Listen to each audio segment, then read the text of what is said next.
Hey everybody, Law Tekking here, here to review One Piece, chapter number 782, titled Evil's Champion, or also titled Evil's Charisma, referring to Doflamingo. Alright, so quick recap for the chapter. Basically what happens is, Luffy, stops Doflamingo from stomping on Law's, like blood. Well, he's not technically a corpse yet, but he's just a couple more pints of blood because, he's losing an arm, he's kind of beaten to shit. I'm honestly surprised he's as alive as he is right now. And anyway, Doflamingo kind of kicks Luffy's leg away, but then he just stops him again using armament hockey, and they use a combination between that and their Conqueror's hockey, which they both have, and that sends off like this massive shockwave on top of the plateau. Alright, so Treble notices this, and we get a little bit of backstory on how Doflamingo, we always knew he could use Conqueror's hockey, but we find out that he learned how to use it when he was really young, probably only like a little bit after he killed his father, so we're talking like 10 years old. He was already able to use Conqueror's hockey, and that's right away he has a leg up on Luffy, who didn't learn how to use it proper. He was using it when he was about like 17, but he didn't learn how to properly master it until his training with Rayleigh. So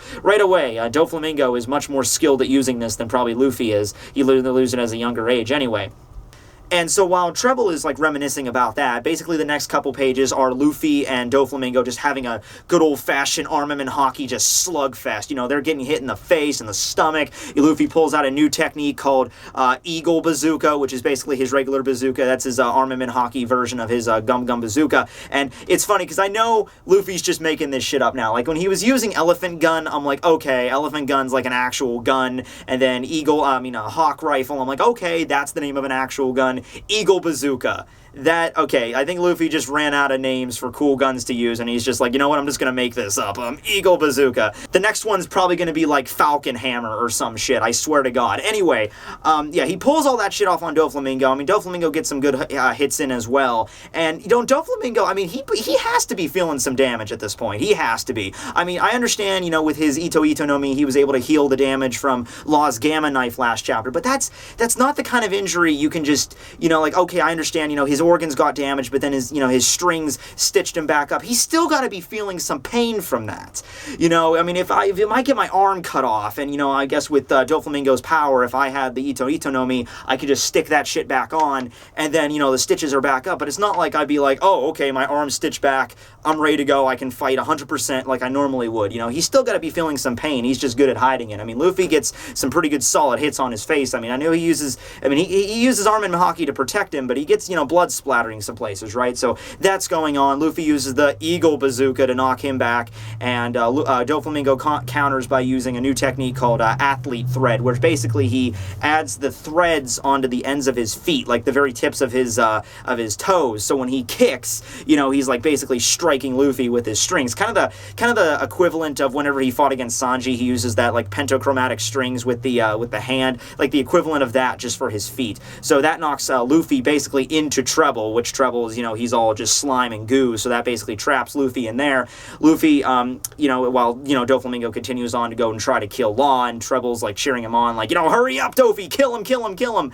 And for some reason, Doflamingo, like, loses all interest. Like last chapter, he was, like, hell-bent on killing Law. Like, even though Law was already at death's door, he was ready to go. He was, like, shooting the fucker, and he's just like, I'm ready to stomp on your freaking head. And then he has the prime opportunity to do this while Luffy is being detained by Treble, and he just kind of stands there and doesn't really get back to the task at hand here. But anyway, Luffy tries to free himself from Treble. He uses armament and tries to punch Treble, and it manages to land some like hits into Treble's form. Like there's holes in his slimy form, but it doesn't seem to actually hurt him. Like normally whenever he would use like armament to hit like a Logia user, it wouldn't actually go through him. It would like fit, like even if like for example if Luffy ever like fought against Smoker and Smoker expanded his body into smoke. If Luffy punched the smoke, it wouldn't go through the smoke. It would hurt Smoker like a physical body. Here with Treble, it just goes directly through him, and Luffy's like, what the fuck? You're a Logia user, aren't you? And this caused so many problems for the freaking, community. I heard so many arguments over this, like whatever Treble is. Get to that at the end. But anyway, so he can't free himself from Treble, and then we get a little bit more of a backstory on Doflamingo when he met the executives. Basically, whenever Doflamingo was still a child, still like around age 10, maybe a little bit after he killed his father. He met Pika, Diamante, Virgo, and Trouble. And Virgo back then was like the same age as Doflamingo, maybe a little bit older. And they just basically met him and they said, oh, well, you survived Marie's Waz, you can use Conqueror's Hockey, that's fucking awesome. You will be our leader, you will be our king. And this doesn't really make sense. Like, what relation did those four have? Diamante, Virgo, Pika, and Trouble. What did they, were they used to be part of an army? Were they just friends? Were they used to be part of a pirate crew? Like, why were they traveling together and they just meet Doflamingo? And I can understand, like, oh, okay, this little kid is a descendant of World Noble and he can use Conqueror's Hockey, that's why we'll follow him. But I don't know, some of that just seems fishy, that they would just arbitrarily pick, not arbitrarily, but they would pick Doflamingo to just be their lord and master, unanimously without any discussion. Like, I was thinking, like, maybe there's like some kind of hidden agenda. I mean, Diamante is possibly dead, Pika's out of commission, Virgo's dead, so any kind of, hidden agenda they may have had is probably not going to come to light. But even if it did, it just seems kind of odd for me. Like, they just had it set up like, okay, we're going to make Doflamingo our king. So then you see scenes that are very, mirroring Doflamingo being, like a world noble. Like, basically, he's like, some people beat me up. So Diamante goes and just fucking shoots them. He falls down while he's walking in this town. And, Diamante burns the damn town down because, you didn't pave your roads right. That's some straight up world noble Tenryubito shit going on right there with Dofi. And so then Treble provides him with a pistol and the Ito Ito no Mi, which was like shaped like a pear, like a gourd kind of thing. And he's like, okay, we'll give you all the supplies you need to become king of the pirates. So that pretty much just kind of solidifies Doflamingo's backstory. The only thing that we really need to see from him, I think now, is like his teenage years, because that, like the scene where he like gathers all like Gladys and Jola and all everybody together to make his pirate crew. I think that's the only thing we really have to see yet. That probably happened when he was, or actually probably around Luffy's age. Given the fact that when he was in his 20s, that was the backstory with Law that we saw when he was in his 20s, and he already had his whole crew together, sans for like Sugar and Monet and everybody. So yeah, I think that's like probably around the same time Luffy was like 16, 17 when he built his crew. That's probably the same time Doflamingo had his crew. But anyway, we cut back to the present, and we basically have Law on the ground, basically just making fun of Treble and Doflamingo, basically saying like, oh, well, basically Doflamingo, like, you set out to control Doflamingo, but Doflamingo ended up controlling you, Treble. So Treble releases his like beta no Mi all over Law. He like binds him to the ground with this sticky goo, and he takes out his like staff is like a lighter, and he's just like, oh, well, fuck you, Law, I'll just light you on fire. And Law opens up his room, and I love this shit because he's on the ground, bleeding out, missing an arm, he doesn't have his sword with him, and he is still smart enough to be like, I can still take this asshole out. So Doflamingo's like, no, don't let him bait you. But of course, Treble falls for it. He goes to go into attack Law and just kill him himself with the igniting the goo. And Law opens up his room, and he uses tact on his disembodied right arm, which is lying all the way over there. Which is still clutching his sword. He uses tact on his sword, and then slices Treble right up the fuck, like guts him, like down to stern, just Sturban. That's the name of the technique, Sturban, death blade in German. And Treble gets shredded, like his entire like organs are he's bleeding all over the place, and Luffy's surprised by this, like, oh shit, that attack hurt him. And then we find out, and like we cut over very briefly to see like Frankie and the other Tontada, and they mention is the fact that the toy house has been destroyed. Like, that's basically just to cement like the final battle is Luffy and Doflamingo. Like, that's all we have left now. Treble's out of commission, the toy house is destroyed. All we need is for the birdcage to be destroyed, and therefore we need Doflamingo to be destroyed. That's pretty much all that little cutaway saw. We also saw like Riku and Usopp and Robin and all them, but they don't really contribute much. So yeah, we cut back and we see Treble for what he really is. Treble is this really emancipated man, and like the goo starts sliding off of him. We can see his body, and his legs, his arms are really skinny, and that's basically what I think happened. Like, he's still a Logia user. The reason that Luffy wouldn't be able to hit him is because his normal body mass, what we normally see of Treble, that's not even close to being his normal body size. I'd say whenever we saw Treble earlier, like how tall he was, I think he's about as tall in his normal form, but the mass of his body, a good 60% of that mass, that was all just his beta no Mi. That was all just slime and goo,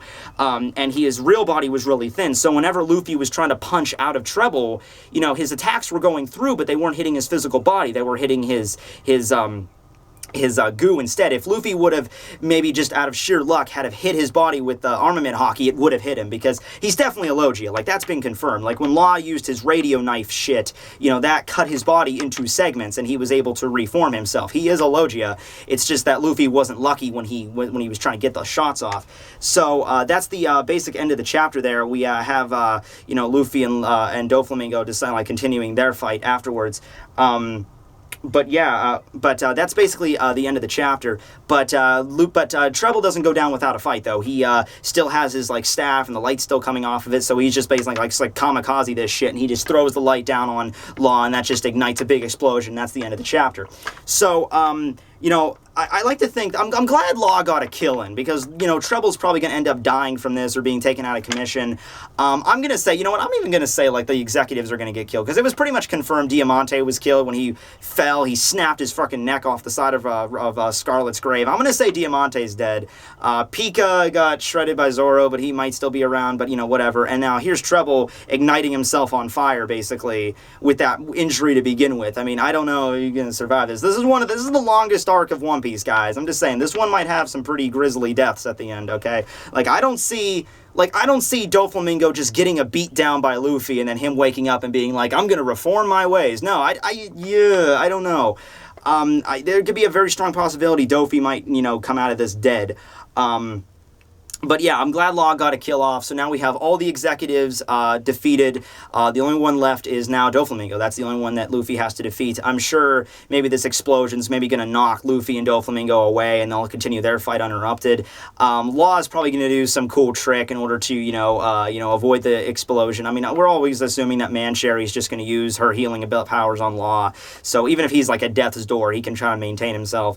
But yeah, what I'm expecting in the next chapter is that the fight's going to get, like, just into an entire chapter. I mean, we pretty much have covered everything else in this kingdom. The only thing left we need to do is take out Dofi. So I don't see, you know, a lot of cutaways coming up. I see, like, this just being the fight, you know. Like, because we only had that one brief cutaway this week with Frankie and them just to confirm the toy house was destroyed, because we might get a cutaway of just, like, you know, the Burkheys constantly shrinking.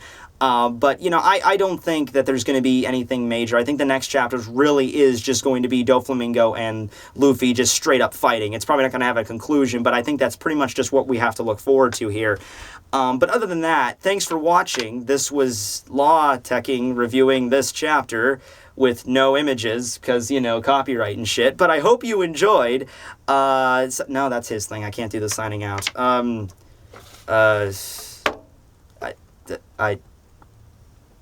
Bye.